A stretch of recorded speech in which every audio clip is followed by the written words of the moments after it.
దండగైన పండగైన రచన మొలకలపల్లి కోటేశ్వరరావు. వెంకయ్య సన్నకారు రైతు. 4 ఎకరాల పొలం ఉంది. శ్రమజీవి. కోడికూతతోనే నిద్రలేస్తాడు. కొట్టం బాగు చేసుకుని దున్నల్ని విప్పి మైలున్నర దూరంలో ఉన్న పొలం తోలుకుపోయి అరక కడతాడు. పొద్దు నడినెత్తి మీదకి వచ్చే వరకు దున్ని తర్వాత అక్కడే కాసేపు మేపుకొని మళ్ళీ చీకటి పడే వరకు దున్నుకొని కొట్టం కాడికి తోలుకొస్తాడు.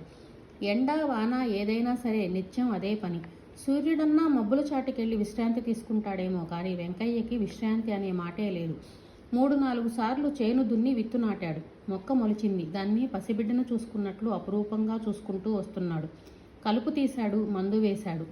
పంట పొట్ట మీదకి వచ్చే దశలో వాన ముఖం చాటేసింది. పైరు నిలువునా ఎండిపోయింది. ఏడాది సేద్యం, స్వేదం, శ్రమ అన్నీ వ్యర్థమైపోయాయి. విత్తనాల ఖర్చు కూడా తిరిగి రాలేదు. మళ్లీ ఏడు తొలగరించింది. భూమి పులకరించింది. కాడి మేడి సన్నద్ధం చేసుకుని వెంకయ్య అరక కట్టాడు. విత్తనం వేశాడు. రేయింబగళ్ళు శ్రమించాడు. ఈసారి అతివృష్టి. విత్తనాల ఖర్చు మాత్రం వచ్చింది. 3వ ఏడు మళ్లీ తలపాగా చుట్టి నాగలి కట్టాడు. 2 ఏళ్లు దండగ పడ్డానే అని వెనుకడుగు వేయలేదు. అదే ఉత్సాహంతో పనిచేశాడు. వ్యవసాయం అంటే అంతే. తాతల దగ్గర నుంచి చూస్తున్నాడు. దండగా పండగ రెండూ ఉంటాయి. ఒకేడు పండితే ఒకేడు ఎండుతుంది. అయ్యో పండలేదే అని మేడి వదిలేస్తే అందరికీ ఆహారం ఎలా? ప్రకృతి విపత్తులకు తోడు నాసి విత్తనాలు, నకిలీ పురుగు మందులు, నాణ్యత లేని ఎరువులు, వీటన్నిటిని అధిగమించి పంట పండిస్తే చివరికి గిట్టుబాటు ధర ఉండదు.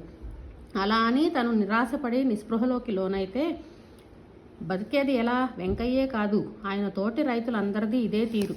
ఎన్ని ఆటుపోట్లు ఎదురైనా కాడి దించే ప్రసక్తే లేదు. నిరక్షరాస్యులైన వెంకయ్య లాంటి రైతుల అనుభవం ఏం చెబుతోంది? ఎన్ని ఇబ్బందులు ఎదురైనా, ఎదురు దెబ్బలు ఎన్ని తగిలినా నిరాశ దరిచేరనివ్వకుండా వృత్తికి న్యాయం చేయమని.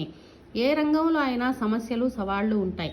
అలా అని వెనకడుగు వేస్తే ఆగిపోతే ముందుకెలా వెళ్తాం?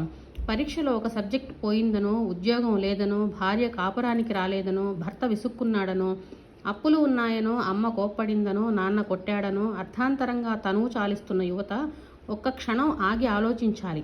కష్టాలను ఎదుర్కోవాలి కానీ పారిపోకూడదు. రోజులు ఎల్లకాలం ఒకేలా ఉండవు.